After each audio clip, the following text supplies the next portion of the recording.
Alrighty, ladies and gentlemen, it is time for a late night Smackdown review. Don't do Smackdown reviews often, folks, but John Cena is back in the house there on Fox, where the viewership is at there, folks. And Cena came out and cut a decent promo there. Big reaction from the crowd for Big John there. And he called out Roman Reigns, wants a big match, wants to beat him at SummerSlam or whatever. And then Paul Heyman came out. And he was cutting some good promo action there. He said Roman Reigns is going to come out later on when he's ready or whatever. Then he was mocking the theme song of John Cena, which was funny, Heyman doing that shit or whatever. So a good promo from Cena / Heyman. And then Finn Balor, ladies and gentlemen, defeated Sami Zayn in the decent match or whatever. Later on in the night, folks, we're not going match by match for this shit there, ladies and gentlemen. Roman Reigns came out and he addressed, Cena. He said Cena finally, or he said Cena acknowledged me or whatever. Roman cut a hell of a good promo there for Roman Reigns, a guy that was known for shitty promos back in the day. It's almost day and night how good he is as a heel, with a mastermind like Paul Heyman, obviously working with him on the promos, stuff like this, What a fucking difference.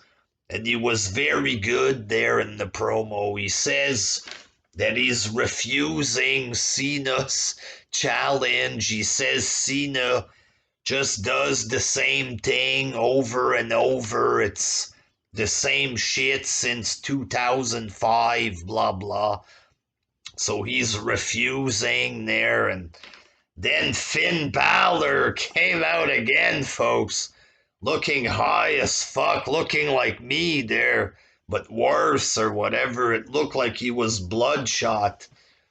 Maybe if you don't answer Cena's challenge, maybe you'll answer mine.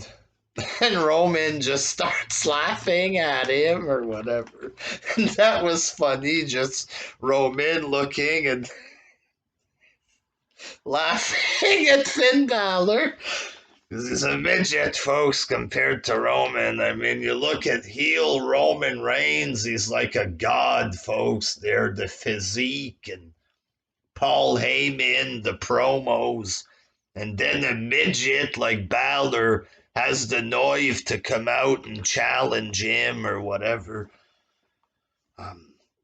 And Balor, a former Universal Champion, folks, and Roman Reigns accepted the challenge there, so we'll see what happens with this, but a very good segment, folks.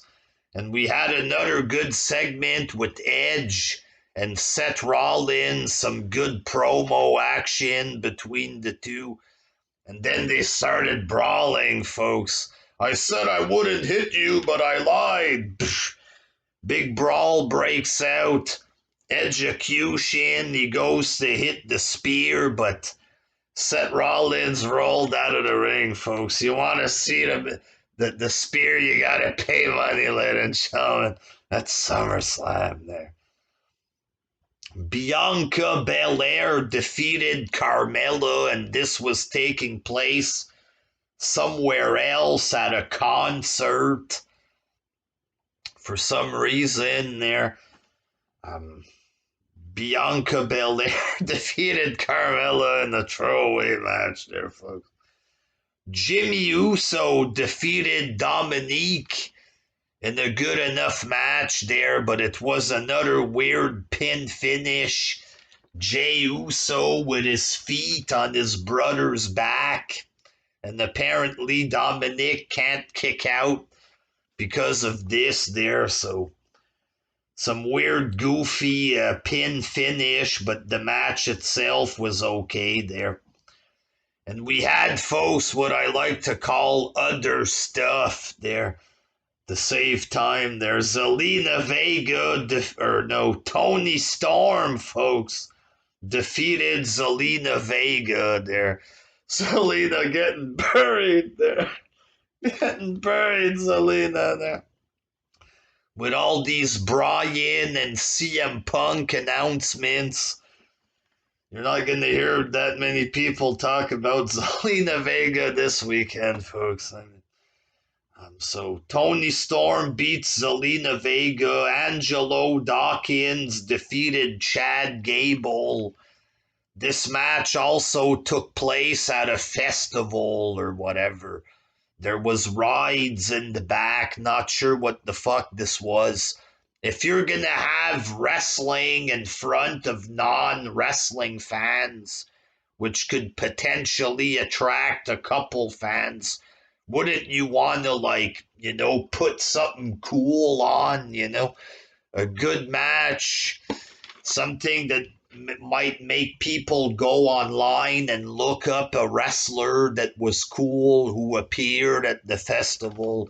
Who's going to go online and look up Chad Gable? Like, people are there for rap music or whatever it was. They're there for fucking gangster rap. They're not gonna go and look up Chad Gable. You know what I mean? Like, put something cool on. Like, what the fuck, man? You also had boring stuff with Big E or whatever. Big E winning the Money in the Bank. I don't understand it, folks. My brain just doesn't want to process this there. For some reason, I still thought Drew McIntyre had won this thing or whatever. I saw the pay-per-view. I reviewed it in the group. Couple days later, I'm talking like if Drew McIntyre won.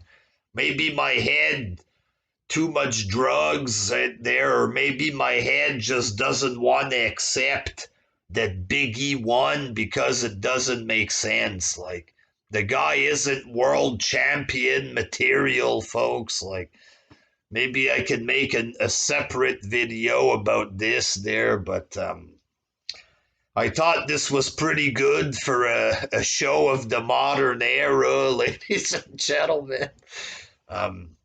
If AEW can put on horrible programming and it's okay because it's modern, then maybe we can use this modern era shit for WWE. Hey, it's good enough. Chad Gable, this is modern era.